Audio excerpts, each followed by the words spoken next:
안녕하십니까. 인사팀 직설 윤호상 소장입니다.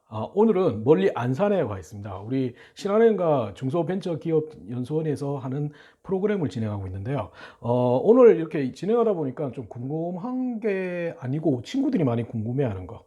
그래서 오늘은 다른 프로그램을 진행하다가 오늘은 자기소개서에 대해서 한번 얘기를 해봤는데, 자기소개서가 아무래도 이제 기업마다 여러 항목을 주는 경우, 질문을 주는 경우가 대부분인데, 이 질문에 대해서는 뭘 잘 적은데 오히려 이번에 보니까 기본 항목으로 주다 보니까 이 기본 항목에 대해서 놓치는 잘 못 쓰시는 경우가 있더라고요. 물론 이 기본 항목 자체가 크게 의미는 없지만 그래도 기본적으로 한번 체크해 볼 부분이 있어 가지고 얘기하려고 합니다. 그래서 가장 먼저 이제 성장 과정에 대해서 한번 얘기를 해 보려고 하는데, 이 성장 과정, 성장 배경, 이게 좀 애매합니다.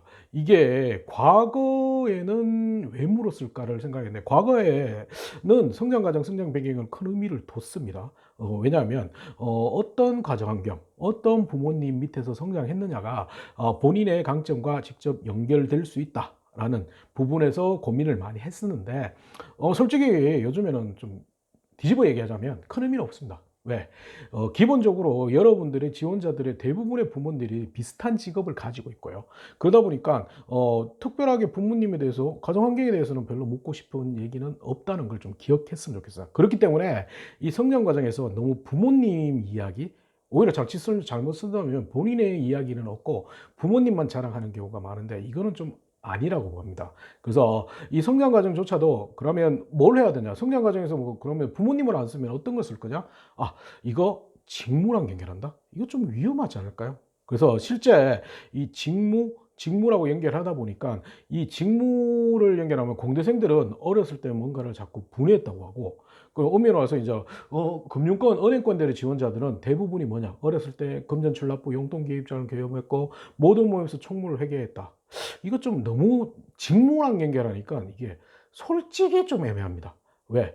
직무랑 연결하니까 모든 게 자기적으로 만들었다는 느낌이 강하거든요. 그래서 이 성장 과정만은 좀 꼭 직무랑 연결하지 않으시는 게 오히려 더 낫지 않을까 싶어요. 그래서 과감하게 성장 과정은 직무와 연결 없이 본인의 성격이라든지 이런 쪽으로 연결하는 것이 오히려 더 나을 수도 있어요.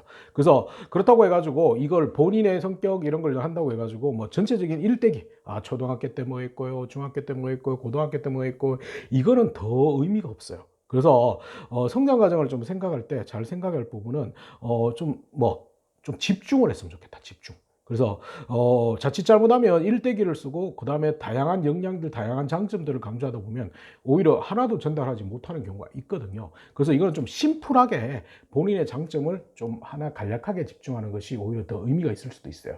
그래서 기본적으로 추천드리는 것은 뭐 고등학교 때까지의 대표 경험을 하나 적으시고, 그 경험을 통해서 어떤 장점이 됐고 그 장점이 최근 어떤 경험에도 이어졌습니다.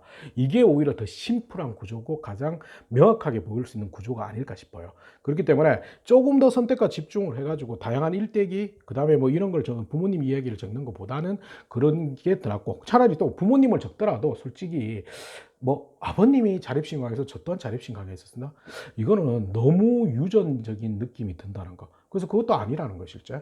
그래서 그런 논리보다는 좀 뭐랄까, 본인만의 걸 얘기를 하셔가지고 본인의 경험을 얘기하시는 게 좋고요. 굳이 나는 도저히 적을 게 없다, 아버님밖에 적을 게 없다면 아버님 얘기, 자립심 강한 아버님을 얘기를 들으시고 본인 스스로가 중고등학교 때 어떤 노력, 어떤 행동을 해가지고 저 또한 자립심 강했습니다. 본인의 경험이나 논리가 들어가는 것은 굉장히 의미가 있습니다. 그래서 그런 구조로 좀 심플하게 적는 것이 오히려 맞다고 보시고요. 그 다음에 뭐 가끔씩 너무 뭐 도덕적인 단어라든지 이런 논리로 안 가시면 좋겠어요. 예를 들어서 뭐 어렸을 때는 인사도 바르고 가훈이 어떻고 생활신조, 뭐 아버님이 이런 말씀을 실천했다, 인사도 바르고 예의 바르다. 에이, 제발 이런 것들도 너무 말도 안 되는 얘기. 차라리 그걸 적은 걸 부모님을 보여드리면 오히려 부모님이 감동받아서 우실 수 있는 이런 얘기들은 제외하시는 게 좋습니다. 그렇기 때문에 성장 과정은 미리 말씀드렸듯이 심플하게 가자는 거. 그래서 실제 성장 과정이 과거보다는 별로 중요하지 않다는 거. 그렇다 보니까 다양한 기업에서도 성장 과정을 요구하지는 않습니다. 물론 롯데라든지 신한은행 쪽에서는 성장 과정을 요구하지만 별로 요구 안 하기 때문에 그만큼 중요성은 떨어져 있다고 인식을 하시면 돼요. 그렇기 때문에 하나의 경험을 보시고 그 경험을 통해서 어떤 장점이 됐고 그 장점이 최근 어떤 경험에 이어졌다, 그리고 이런 심플한 구조, 직무와 너무 연결하지 말고 그런 솔직하게 심플하게 본인만의 인성적인 성격적인 장점을 부각하는 게 오히려 더 긍정적이고 더 명확하게 의사를 전달, 본인의 장점을 전달할 수 있는 구조가 됩니다.